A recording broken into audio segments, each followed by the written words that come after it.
প্রিয় দ্বাদশ শ্রেণীর ছাত্রছাত্রীরা, এর আগের ভিডিওতে আমরা তড়িৎ বিভব কাকে বলে এবং কোনো বিন্দু আধানের জন্য এবং তড়িৎ দ্বিমেরুর জন্য বিভিন্ন বিন্দুতে তড়িৎ বিভবের রাশিমালা কিভাবে নির্ণয় করতে হয় শিখেছি।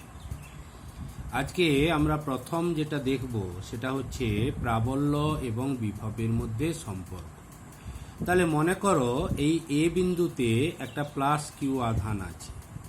তাহলে এই এ বিন্দু থেকে সি বিন্দু আর দূরত্বে সি একটি বিন্দু নিলাম। তাহলে সি বিন্দুতে তড়িৎ প্রাবল্য ই যদি আমরা সিজিএস পদ্ধতিতে কে পরাবৈদ্যুতিক মাধ্যম ধরে করি, তাহলে E equal to Q by K R square, বা এসআইতে হলে এটা হবে Q by 4 pi epsilon 0 R square.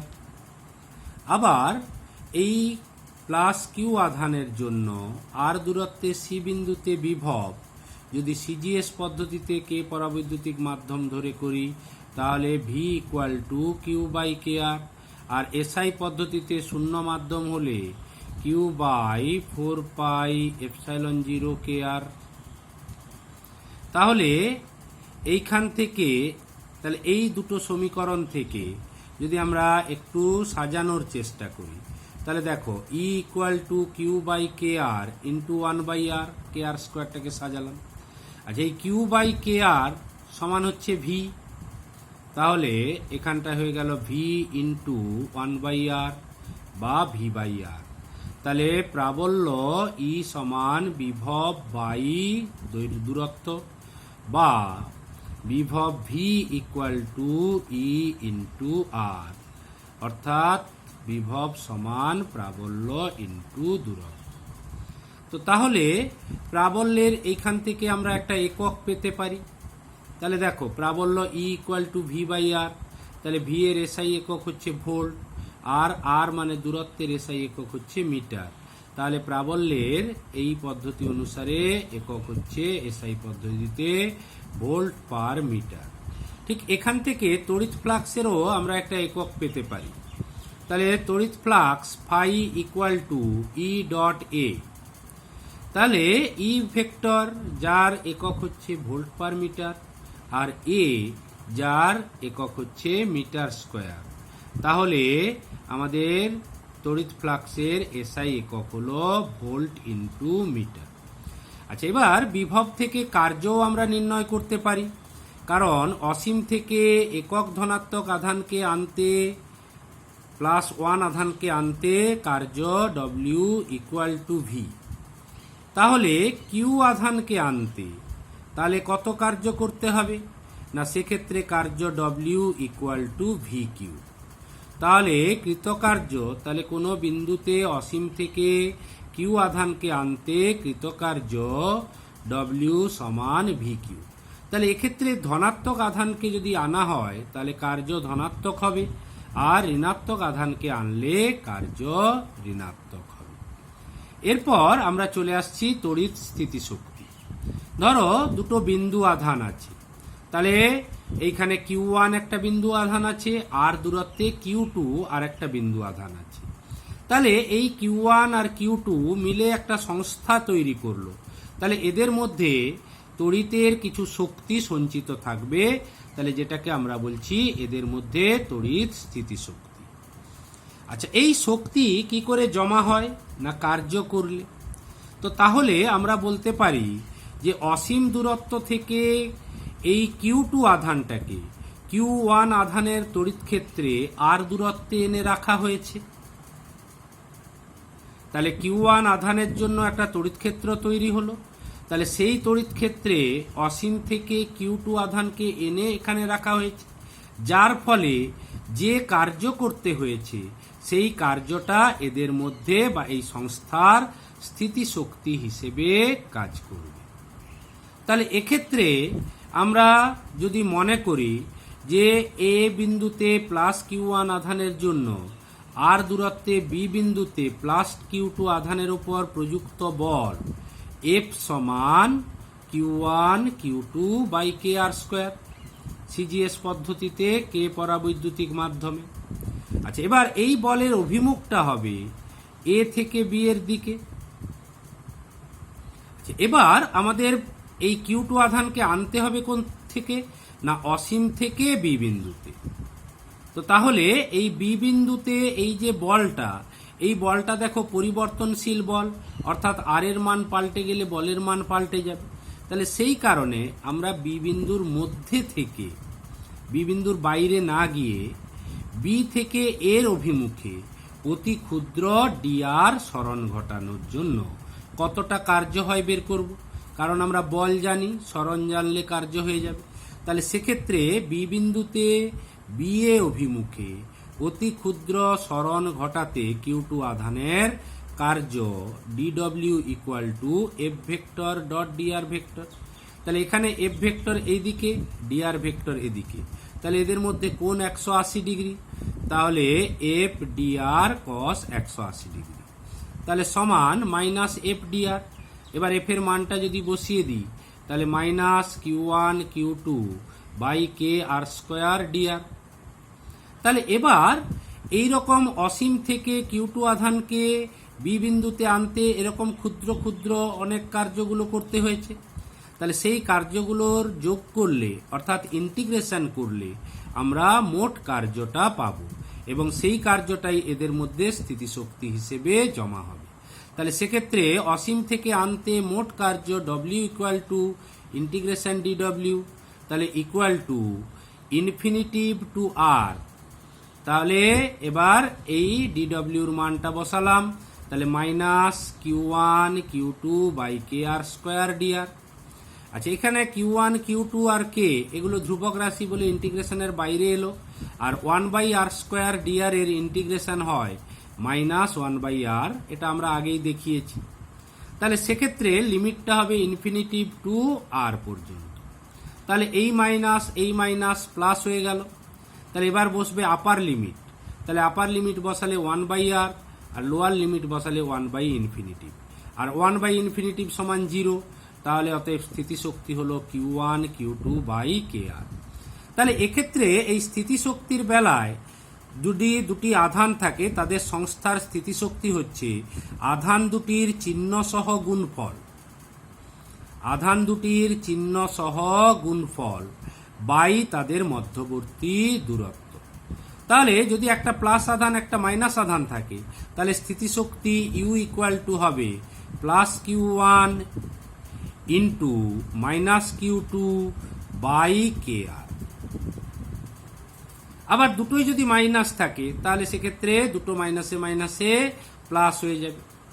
তো তাহলে এইভাবে আমরা দুটো বিন্দু আধানের যে সংস্থা, তাদের তড়িৎ স্থিতিশক্তি বের করতে পারি। তাহলে এবার এই স্থিতিশক্তিকে কাজে লাগিয়ে আমরা অনেকগুলো বিন্দু আধানের মধ্যেও তড়িৎ স্থিতিশক্তি বের করতে পারি। ধরো এরকম তিনটে বিন্দু আধান আছে, Q1 Q2 Q3, Q2 Q3। তাহলে সেক্ষেত্রে আমরা এই Q1 Q2 স্থিতিশক্তি বের করব, আবার Q2 Q3 স্থিতিশক্তি বের করব, আবার Q1 Q3 স্থিতিশক্তি বের করে এই তিনজনের শক্তি যোগ করে দিলে আমরা মোট এই টোটাল সংস্থাটার স্থিতিশক্তি বের করতে পারব। তাহলে এইভাবে তোমরা তড়িৎ স্থিতিশক্তি গণনা করবে। আচ্ছা, এবার আমরা চলে আসব বিভব প্রভেদ এবং তার সঙ্গে কার্যের সম্পর্ক। আচ্ছা, বিভব প্রভেদ কাকে বলে, না তড়িৎ অবস্থাজনিত যে পার্থক্য বা তড়িৎ বিভব জনিত পার্থক্য। তাহলে আমরা মনে করি একটা তড়িৎ ক্ষেত্র এইভাবে এ থেকে বি এর দিকে কাজ করছে, যার প্রাবল্য হচ্ছে ই, অর্থাৎ একটা সুষম তড়িৎ ক্ষেত্র, যার এ বিন্দুতেও প্রাবল্য ই, এখান থেকে বি বিন্দুতেও প্রাবল্য ই, অর্থাৎ এরকম একটা সুষম তড়িৎ ক্ষেত্র এ থেকে বি এর দিকে কাজ করছে। আচ্ছা, এইখানে একটা জিনিস তোমাকে জেনে রাখতে হবে যে তড়িৎ ক্ষেত্র যেদিকে কাজ করে সেই দিকে দূরের দিকে গেলে বিভব কমতে থাকে। কারণ দেখো যে এই যে প্লাস কিউ আধান, এই প্লাস কিউ আধানের জন্য তড়িৎ ক্ষেত্র এইদিকে কাজ করবে, আবার এই দিকে যত দূরত্ব বাড়বে আর বাড়লে বিভবটা কমতে থাকবে। তাহলে সেই জন্য প্রাবল্য যেদিকে কাজ করে তাহলে বিভব সেই দিকে গেলে কমতে থাকে। তাহলে সেক্ষেত্রে আমরা মনে করলাম এ বিন্দুর বিভব VA আর বি বিন্দুর বিভব VB। তাহলে এ আর বি এর মধ্যে বিভব প্রভেদ কত হবে? না VA minus VB equals to V। তাহলে এটাকে বলা হচ্ছে দুটো বিন্দুর মধ্যে বিভব প্রভেদ। আচ্ছা, এবার আমরা এই বিভব প্রভেদের সঙ্গে কার্যের সম্পর্কটা একটু দেখার চেষ্টা করি। আমরা মনে করি এইখানে একটা বিন্দু যেটা অসীমে আছে। তাহলে এই অসীমে থাকা এই বিন্দু থেকে +1 আধানকে এ বিন্দুতে নিয়ে যেতে যদি WA কার্য হয়, তাহলে এই কার্যটাকেই বলবো এ বিন্দুর বিভব VA। ঠিক একই কারণে এই +1 আধানকে বি বিন্দুতে নিয়ে যেতে যদি WB কার্য হয়, তাহলে আমরা বলবো বি বিন্দুর বিভব VB ইকুয়াল টু WB। আচ্ছা, এবার আমরা জানি যে কার্য সমান বল ইন্টু সরণ। তাহলে সরণ মানে প্রথম এবং শেষ বিন্দুর মধ্যে রৈখিক দূরত্ব। তাহলে আমরা এইখান থেকে এইখানে সোজা গেলাম, বা এভাবে ঘুরে গেলাম, বা এভাবে ঘুরে গেলাম, সব ক্ষেত্রেই সরণ কি হবে? সমান। আর বলের মান যদি একই থাকে তাহলে কার্যও সমান হবে। তাই কার্য পথের উপর নির্ভর করে না। এই কারণে আমরা অসীম থেকে সরাসরি এ বিন্দুতে যেতে যে কার্য হবে, আমরা যদি অসীম থেকে বি বিন্দু দিয়ে ঘুরে এ বিন্দুতে যাই তাহলেও একই কার্য হবে। আচ্ছা, সরাসরি এ বিন্দুতে যেতে কার্য হচ্ছে WA, যেটা V এর সঙ্গে সমান। কিন্তু যখন বি বিন্দু দিয়ে ঘুরে যাব তখন অসীম থেকে বি বিন্দুতে যেতে কার্য WB, আবার বি থেকে এ তে যেতে কার্য WBA। তাহলে সেক্ষেত্রে আমরা বলতে পারি যে WA equal to WB plus WBA। তাহলে WA equal to WB plus WBA। তাহলে এবার আমি পক্ষান্তর করে নিই WBটাকে। তাহলে WBটাকে ধারে পক্ষান্তর করে নিলে WA minus WB equal to WBA। আবার WA মানে VA, তাহলে এখানে আমরা VA লিখলাম। আর WB মানে VB, তাহলে এখানে VB লিখলাম। তাহলে আমরা কি পাচ্ছি? না VA minus VB equal two WBA। অর্থাৎ এ এবং বি বিন্দুর বিভব প্রভেদ সমান একক ধনাত্মক আধানকে বি বিন্দু থেকে এ বিন্দুতে নিয়ে যেতে কার্য। এটা আমাদের ভালো করে মনে রাখতে হবে। তাহলে এ এবং বি বিন্দুর বিভব প্রভেদ VA minus VB equal to B বিন্দু থেকে একক ধনাত্মক আধানকে এ বিন্দুতে নিয়ে যেতে কার্য। তাহলে এবার আমরা একটু দেখার চেষ্টা করব বিভব প্রভেদের সঙ্গে প্রাবল্যের সম্পর্ক কি। তাহলে এটাকে আমরা দুটো ভাগে ভাগ করে নিতে পারি। যদি তড়িৎ ক্ষেত্র সুষম হয় তাহলে একরকম হবে, আর তড়িৎ ক্ষেত্র অসম হলে আরেক রকম হবে। তাহলে আমরা মনে করি প্রথমে একটি সুষম তড়িৎ ক্ষেত্র নেওয়া হলো, যার এদিকে প্লাস আধানের জন্য এদিকে একটা সুষম তড়িৎ ক্ষেত্র কাজ করছে, যার প্রাবল্য E, এবং সেটা এ থেকে বি এর দিকে কাজ করছে। তাহলে এ বিন্দুর বিভব হবে উচ্চ বিভব আর বি বিন্দুর বিভব হবে নিম্ন বিভব। তাহলে এ বিন্দুর বিভব VA গ্রেটার দেন VB হবে। তাহলে এ এবং বি বিন্দুর মধ্যে বিভব প্রভেদ কে আমরা কি বলবো? না বিভব প্রভেদ হচ্ছে VA মাইনাস VB। আচ্ছা, এবার একটু আগেই দেখলাম এ এবং বি বিন্দুর বিভব প্রভেদ VA মাইনাস VB সমান বি বিন্দু থেকে এ বিন্দুতে একক আধানকে আনতে কৃতকার্য, অর্থাৎ WBA। তাহলে সেক্ষেত্রে আমাদের WBA করতে গেলে কি করতে হবে? না বল ইন্টু সরণ। তাহলে এখানে বল মানে একক আধানের উপর প্রযুক্ত বল, একক ধনাত্মক আধানের উপর প্রযুক্ত বল E হচ্ছে এই দিকে, আর সরণ হচ্ছে বি থেকে এর দিকে, অর্থাৎ আর ভেক্টর হচ্ছে এদিকে সরণ ভেক্টর। তাহলে সেক্ষেত্রে বল এবং সরণ ভেক্টরের মধ্যে কোণ হচ্ছে 180 ডিগ্রি। তো তাই আমরা করলাম E into R into cos 180 degree সমান মাইনাস E ইন্টু আর। তাহলে এখান থেকে আমরা বলতে পারি E equal to minus VA minus VB by R. তাহলে এই হচ্ছে সুষম তড়িৎ ক্ষেত্রে তাহলে প্রাবল্যের সঙ্গে বিভব প্রভেদের সম্পর্ক।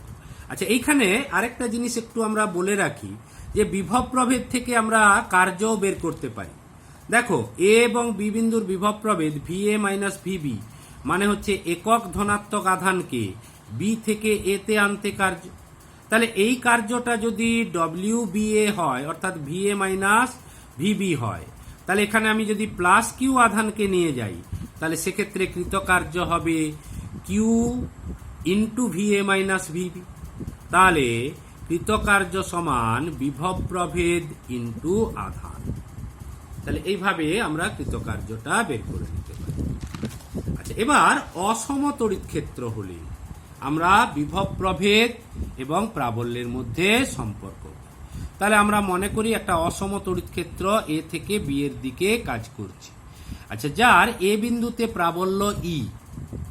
এবার যেহেতু এটা অসম তড়িৎ ক্ষেত্র, তাই এ বিন্দুর বাইরে চলে গেলে তাহলে আমাদের তড়িৎ ক্ষেত্র প্রাবল্যের মান বা ই এর মান পাল্টে যাবে। তাই এ বিন্দুর মধ্যে থেকে অতি ক্ষুদ্র dr দূরত্বে আরেকটা বিন্দু বি নিলাম। তাহলে এ বিন্দুর মধ্যে থেকে তড়িৎ ক্ষেত্রের অভিমুখে অতি ক্ষুদ্র dr দূরত্বে বি বিন্দু নিলাম, এমন ভাবে যাতে এই প্রাবল্যের মানের কোনো পরিবর্তন না হয়। তাহলে সেক্ষেত্রে এ বিন্দুর বিভব যেহেতু উচ্চ, তাকে VA ইকুয়াল টু আমরা লিখলাম V প্লাস DV, আর বি বিন্দুর বিভবটাকে লিখলাম V, অর্থাৎ বি বিন্দুর বিভবের থেকে এ বিন্দুর বিভব অতি ক্ষুদ্র পরিমাণ বেশি, DV বেশি। তাহলে সেক্ষেত্রে আমরা VA minus VB equal two কি বলি না WBA, অর্থাৎ বি বিন্দু থেকে একক ধনাত্মক আধানকে এ বিন্দুতে আনতে কার্য। তাহলে তাহলে এ বিন্দুতে একক ধনাত্মক আধানের উপর প্রযুক্ত বল ই, সেটা AB অভিমুখে, আর সরণ DR সেটা BA অভিমুখে। তাহলে বল এবং সরণের মধ্যে কোণ হচ্ছে 180 ডিগ্রি। তাই DV ইকুয়াল টু, তাহলে এবার VA মাইনাস VB এর মান বসালাম, V এর জায়গায় V plus DV minus V equal to E vector dot DR vector. তাহলে এটা কেটে গেল, তাহলে DV equal to E DR cos 180 degree. তাহলে অতএব আমরা বলতে পারি DV equal to minus E DR বা E equal to minus DV by DR। তাহলে এবার এক্ষেত্রে যদি ই একটা ভেক্টর হয়, তাহলে সেক্ষেত্রে ই ভেক্টর ইকুয়াল টু, তাকে আমরা যদি এক্স অক্ষ বরাবর EX উপাংশ, ওয়াই অক্ষ বরাবর EY উপাংশ, আর জেড অক্ষ বরাবর EZ উপাংশে বিভাজিত করি, তাহলে ই ভেক্টর ইকুয়াল টু হবে EX i cap plus EY j cap plus EZ k cap. তাহলে আমরা এইখান থেকে আবার ই ভেক্টর ইকুয়াল টু আমরা বলতে পারি minus DDR of V vector. আচ্ছা, এবার এই DDR ভেক্টর এটাকে যদি আমরা বিভাজন করি ভেক্টরের নিয়মে, তাহলে কি দেখা যাবে না DDX i cap vector, DD plus DDY j cap vector plus DDZ k cap vector into V vector. তাহলে এবার আমরা যদি ভি স্কেলার রাশি, তাহলে এবার ভি এর সাথে গুণ করে দিই, তাহলে কি দাঁড়াচ্ছে না minus DV by DX i cap minus DV by DY j cap minus DV by DZ k cap. তাহলে এবার এই DV বাই DX কেই তাহলে আমরা বলবো EX। তাহলে মাইনাস DV বাই DX তাকে বলা হলো মাইনাস DV বাই DX, একে বলা হলো EX। ঠিক একই রকম ভাবে মাইনাস DV বাই DY একে বলা হবে EY, আর minus DV by DZ equal to EZ করলে দেখো E equal to E vector equal to EX i cap EY j cap plus EZ k cap. তাহলে এখান থেকে EX equal to minus DV by DX, EY equal to minus DV by DY, আর EZ equal to minus DV by DZ। তাহলে এইগুলো দিয়ে তোমাদের ছোট ছোট অঙ্ক থাকে, তাহলে তোমরা এগুলো থিওরিটি ভালো করে করবে এবং প্রবলেমগুলো করার চেষ্টা করবে। আমরা পরের ভিডিওতে এর বাকি যেটুকু থিওরি আছে সেটা আলোচনা করার চেষ্টা করব।